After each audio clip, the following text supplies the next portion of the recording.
देखिए, लगातार घटना आप लोग देख रहे हैं राज्य में, राजधानी में किस तरीके से दिन दहाड़े किसी का भी हत्या कर दे रहा है, 1-2 लाख रुपया सुपारी लेकर किसी की हत्या कर दे रहा है, जान चला जा रहा है।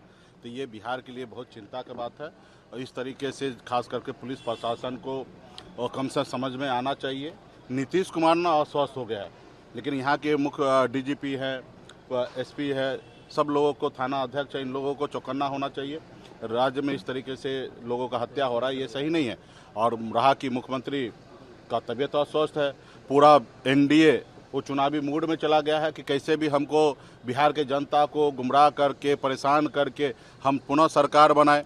आज इसके लिए बिहार में जनता को परेशान किया जा रहा है, वोटर लिस्ट में से नाम को छाटा जा रहा है और सिर्फ चुनाव जीतने के लिए। बिहार के जनता का कोई फिक्र नहीं है और इसके अभी बिहार के जनता के पास एक ही विकल्प है कि आज जो विपक्ष में जो मजबूती से हम लोग लड़ाई लड़ रहे हैं, संघर्ष कर रहे हैं, जनता की आवाज़ को उठा रहे हैं, उनको एक बार अभी हम लोगों को मौका दे। हम लोग युवा हैं, युवा सरकार होगा और मजबूती से बिहार में लॉ एंड ऑर्डर पे हम लोग काम करेंगे। तमाम ऐसे खामियां हैं जो आज हम उंगली उठा रहे हैं, तो निश्चित तौर पे जो चीज़ पे हम उंगली उठा रहे हैं, जब हमको अगर मौका मिलेगा तो उस पर हम काम करेंगे।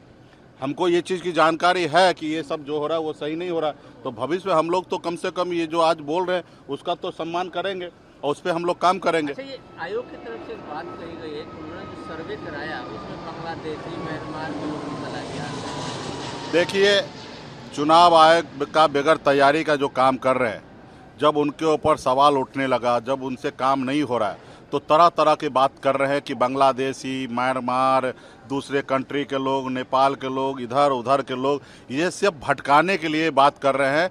अगर ये सच है तो देश के गृह मंत्री को इस्तीफा दे देना चाहिए, राज्य के मुख्यमंत्री को इस्तीफा देना चाहिए, क्योंकि 20 सालों से मुख्यमंत्री नीतीश कुमार यहाँ के मुखिया है, उन्हीं के नेतृत्व में बिहार चल रहा है। देश में 11 सालों से बीजेपी का सरकार है और उन्हीं का दायित्व बनता है कि देश बॉर्डर जो है सुरक्षित रहना चाहिए, दूसरे देश के लोग घुसपैठिया बिहार हिंदुस्तान में ना आए। तो इसके लिए तो इन लोगों को इस्तीफा दे देना चाहिए। तो ये अपने कमी को छुपाने के लिए पहले तो उनको अपने गिरेबान में झांकना चाहिए। भाई, जवाबदेही किसका है? आपका है या मेरा है? मेरी बात कौन सुनेगा? आज हम लोग इतना चिल्ला के चुनाव आयोग को कह रहे हैं आप गलत कर रहे हो, उसको सही करो, उसको नहीं रहा है। तो ये काम मेरा है कि बॉर्डर पे जाके रोकने का? ये काम किसका है? सरकार का काम है। और सरकार किसका है? मोदी जी का सरकार है, ये नीतीश जी की सरकार है। इनको जवाब देना चाहिए कि वो पहले वो स्पष्ट करे कि कितने लोग हैं। तो फर्जी डाटा को पेश करते हैं। जाति जनगणना हुआ नहीं इस राज्य में, 2011 के बाद जनगणना हुआ नहीं। आप बता रहे कि किशनगंज में इतना वोटर लिस्ट जो है एक्स्ट्रा है। अरे भाई, वोटर लिस्ट एक्स्ट्रा है मतलब क्या है? वहाँ पे ये प्रक्रिया है, आप जो अभी जिंदा है उनका भी वोटर लिस्ट रहेगा, जो नहीं है उसका भी वोटर लिस्ट रहना, उसमें से निकालने का ऐसा कोई प्रक्रिया नहीं है। तो लोग बना रहे हैं, बनते जा रहा है। तो वो तो स्वाभाविक है कि जितना संख्या होगा उससे ज़्यादा दिखेगा, क्योंकि जो डेथ हो रहा है उनकी तो कोई आंकड़ा है नहीं। तो ये अगर कुछ गड़बड़ भी है तो ये किसका जवाबदेही है भाई? ये सरकार का जवाबदेही है। चिराग पासवान ने भी सवाल उठा दिया अपने सरकार के प्रशासन पे कि क्या हो रहा है, कैसे हो रहा है। वो सिर्फ टिकट बढ़ाने के लिए सवाल खड़ा कर रहे हैं। उनको वाकई में अगर सही में अगर उनको लड़ाई लड़ना है तो भारत सरकार से इस्तीफा दे देना चाहिए। मोदी जी से दो हाथ लेना चाहिए, हम लोग के साथ खड़ा होना चाहिए।